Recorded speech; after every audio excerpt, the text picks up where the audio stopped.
Vamos a empezar entonces.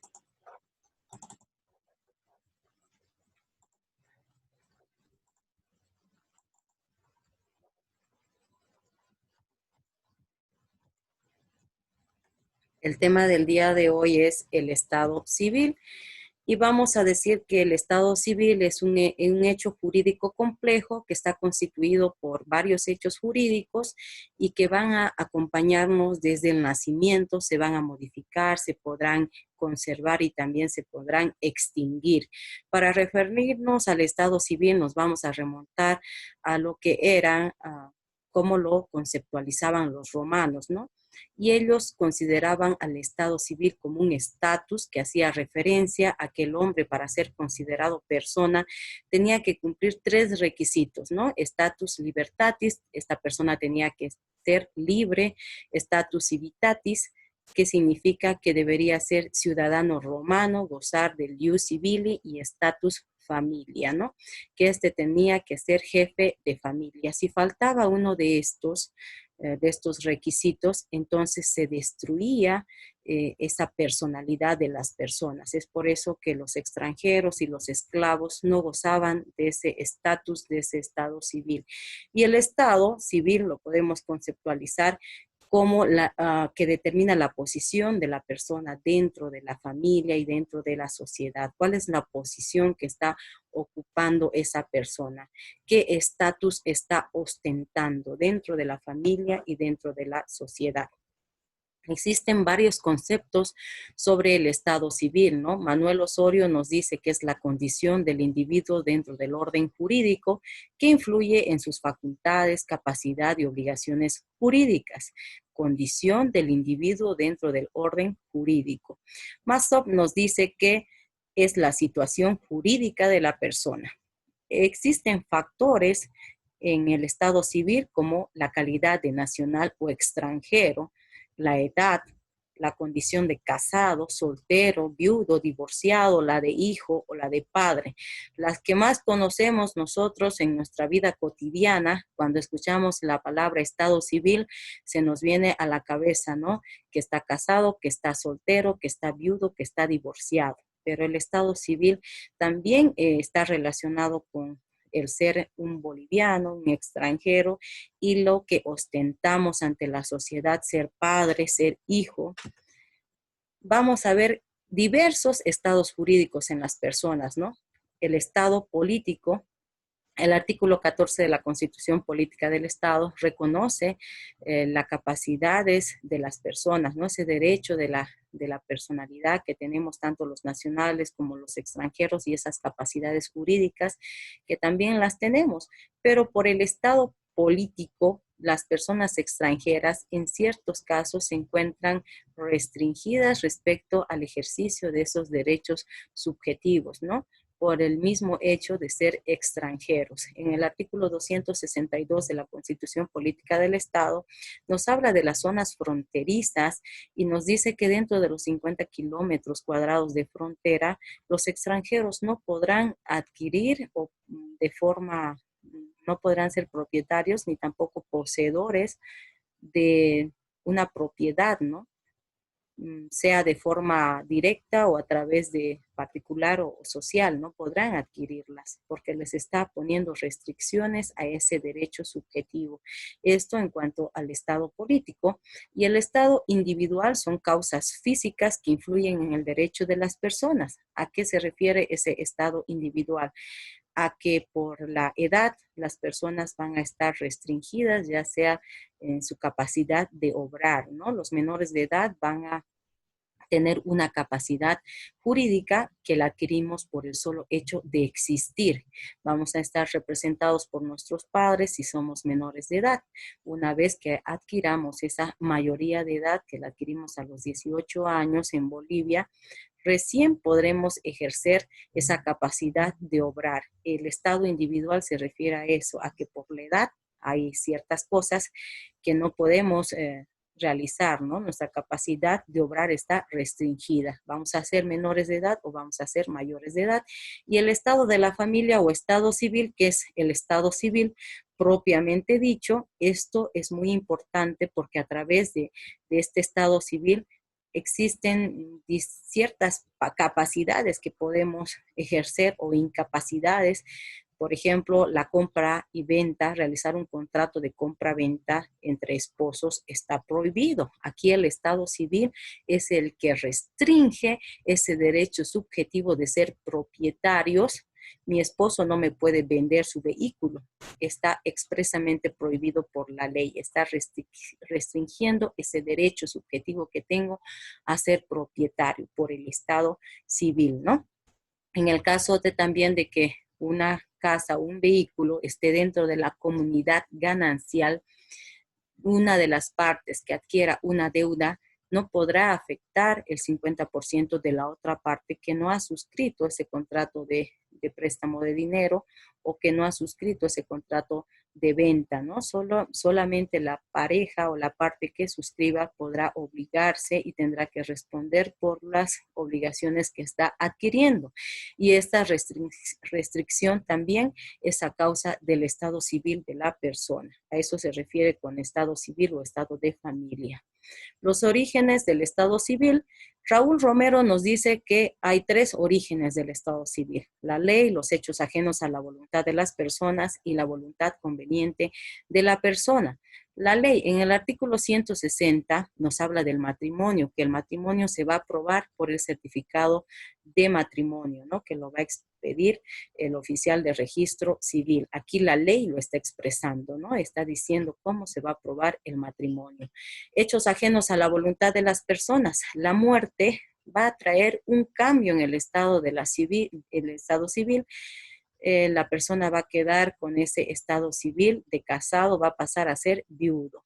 La voluntad conveniente de la persona, que lo vemos también en el artículo 159 de la ley 603, que nos habla de la celebración del matrimonio, ¿no? Que la persona tiene que expresar su voluntad de contraer el mismo, y es a través de esta manifestación de voluntad también que se va a dar origen a un nuevo estado civil, que será el estado de casado. Los caracteres del estado civil: este es intransmisible. Por el estado civil adquirimos derechos y obligaciones. Una persona, por ejemplo, que es casado, tiene la obligación respecto a su esposa y respecto a sus hijos de proveer lo necesario para la familia. Esa es su obligación. No lo podrá transferir a su papá o a su hermano para que él sea el que cubra estas obligaciones que él tiene como esposo y como padre. Será inalienable, no se puede vender el estado civil, aunque muchas veces cuando esto ha sucedido muchas veces cuando la persona emigra, ¿no? Siempre hay alguien que te dice: ¿quieres la nacionalidad? Ya págame $10,000, ¿no? Simulan incluso la convivencia para engañar al Estado y así adquirir esa nacionalidad, pero es inalienable. Eso solamente surtirá efectos de forma verbal interna, porque nadie va a reconocer ese contrato, ¿no? Donde alguien esté vendiendo prácticamente su estado civil. Tampoco podrán hacerse contratos donde diga: alquílame tu estado civil de soltero por este viernes, sábado y domingo. Quiero salir a pasear. No se puede, no se puede vender, no se puede alquilar, no se puede dar en anticrético, es inalienable, es irrenunciable. Una persona no puede renunciar a su filiación, a su estado de hijo, ¿no? Un hijo no podrá renunciar directamente: no quiero llevar el apellido de mi padre porque no me da la gana. Tiene que haber un motivo, tiene que justificarse.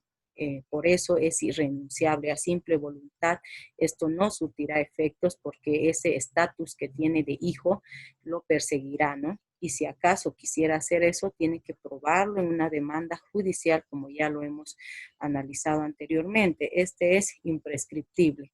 No quiere decir que una persona contraiga matrimonio, por ejemplo, en el municipio de Yamparaes, luego se tiene una pelea con su esposa y se va a la ciudad de Santa Cruz. Pasan años, ninguno acciona el divorcio, ¿no? Siguen casados. No quiere decir que por el transcurso del tiempo va a adquirir el estado civil de soltero. Uno de los dos tiene que accionar una demanda de divorcio para poder liberarse de ese estado civil. Por eso se dice que es imprescriptible, no se va a adquirir ni se va a perder por el transcurso del tiempo. También puede ser que puedan pensar que al llegar a los 30 años, automáticamente la persona puede cambiar de estado civil porque ya se está haciendo viejita, se está quedando, el tren la está dejando y se le va a colocar el estado civil de casada. Tampoco el transcurso del tiempo hace cambiar ese estado civil, hace adquirir un nuevo estado civil. Se necesita accionar, por eso decimos que es imprescriptible, ¿no? También Raúl Romero nos dice que toda persona tiene necesariamente un estado civil. Cuando una persona nace, es pequeño, tendrá un año, un mes, pero ya nace con un estado civil que es el de soltero, ¿no?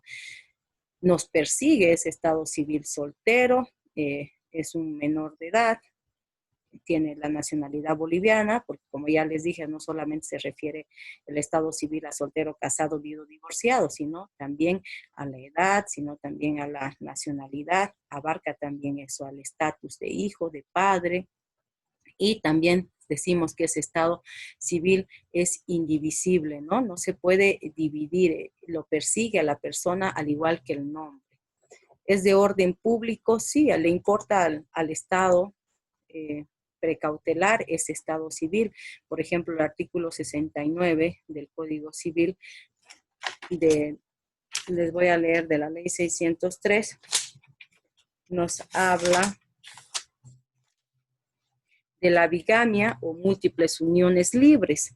Dice, en todo caso, la bigamia o múltiples uniones libres, si la o el cónyuge opone la nulidad del matrimonio de la unión libre, la vigencia del primer vínculo conyugal persiste sin que ello afecte las obligaciones de la madre o el padre hacia las hijas o hijos habidos en cualquiera de los vínculos. El estado civil a la ley le importa, sí, le importa muchísimo a la ley. Y aquí en este artículo nos habla de la bigamia, de las uniones múltiples, ¿no? Ahora ya es un poco difícil hacerlo, pero muchos antes y todavía se acarrea esos problemas donde alguien se casaba aquí en Sucre, luego se separaba y volvía a casarse o viajaba a otro lado y se volvía a casar. Era bígamo, ¿no? Tenía múltiples uniones conyugales y esto acarreaba a la nulidad del matrimonio, ¿no? Si la primera esposa se enteraba que el otro se casó, podía accionar la nulidad del matrimonio porque esa persona no tenía libertad de estado. Todavía la ley contempla esa nulidad del matrimonio y señala en el inciso C, sí que podrá ser susceptible de nulidad esa unión matrimonial si se incurriera en bigamia o múltiples uniones libres. Entonces, el estado civil es de orden público, nos interesa a toda la sociedad. Y este es permanente mientras no se modifique, ¿no? Lo que ya habíamos dicho, no prescribe por el transcurso del tiempo, la parte tiene que accionar, en el caso de estar casado, tendrá que interponer la demanda de divorcio para que este sea modificado. Por eso decimos que es permanente, mientras no se modifique. ¿Y qué es la posesión de Estado? La posesión de Estado es el conjunto de circunstancias, de hechos que posee una persona en relación a su estado civil. La posesión de Estado lo vamos a ver en el hecho de que antiguamente esto correspondía como una fuente de prueba, cuando una persona no era reconocida, ¿no? No tenía un certificado de nacimiento, su padre no lo reconocía, vivía con ellos, toda la sociedad conocía que ese era su hijo, tal vez por razones económicas o por disputas con la madre, nunca lo reconoció, pero de vez en cuando el padre iba, le dejaba víveres o le compraba ropa.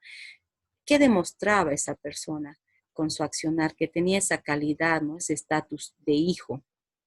Entonces, la posesión de Estado antes era un medio probatorio. ¿Por qué digo antes era un medio probatorio? Porque ahora el artículo 30 de la ley 603 nos dice que para poder determinar la filiación o poder impugnar una filiación, poder negar una maternidad o paternidad, se hace mediante el examen de ADN. Sin embargo, la posesión de Estado todavía se reconoce en nuestra legislación.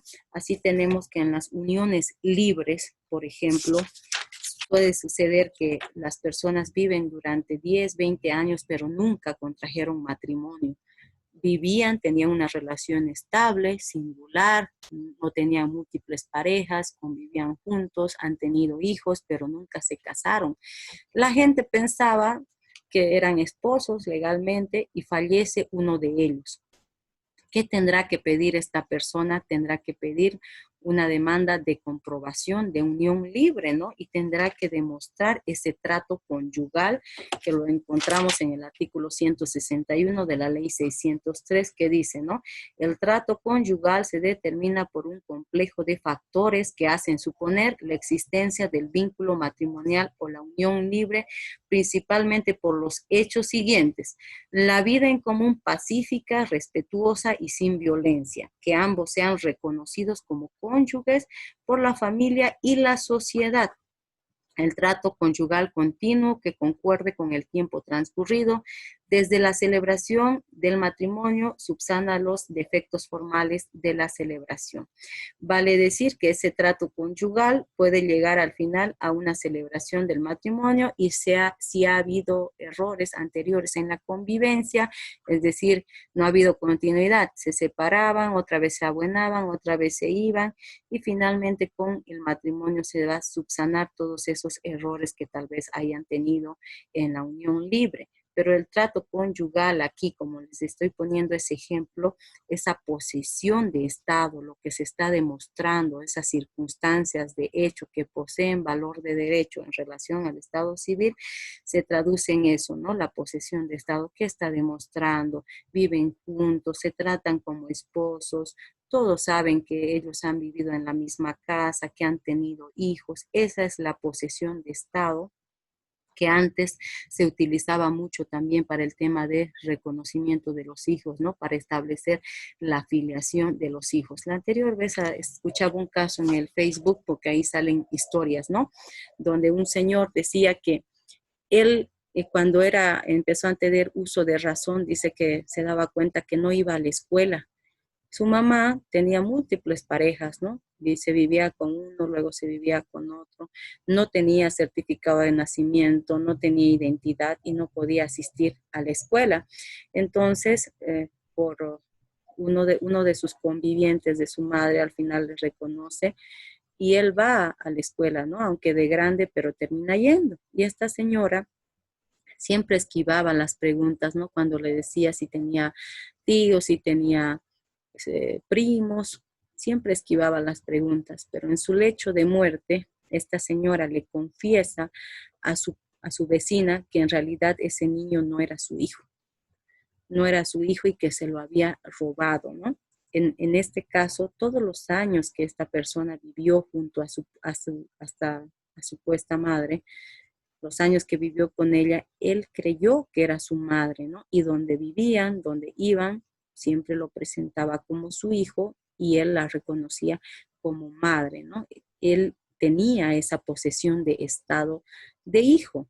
Estos son casos singulares, ¿no? Que a veces se presentan todavía en nuestros tiempos, pero la posesión de estado se refiere a esa calidad, a cómo nos reconoce la sociedad, ¿no? Respecto a lo que estamos ostentando, lo que estamos demostrando, sea como esposos, como convivientes, sea como hijos o también la calidad de padre, ¿no? Y bueno, ¿y cuál es la protección del Estado civil? ¿Será que el Estado protege el Estado civil? Pues sí, ¿no?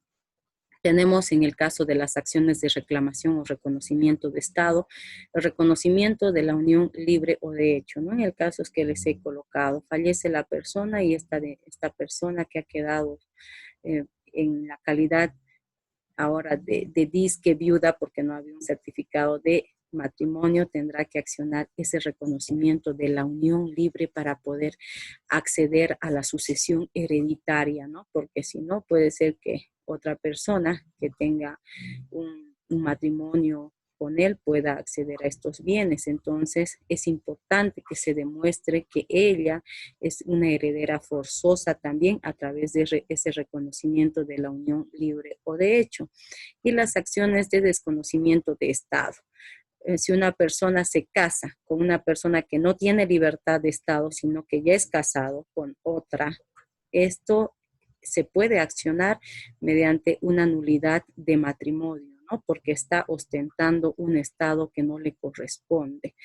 Entonces, al Estado boliviano le importa mucho el estado civil de las personas y por eso establece mecanismos para poder defenderlo.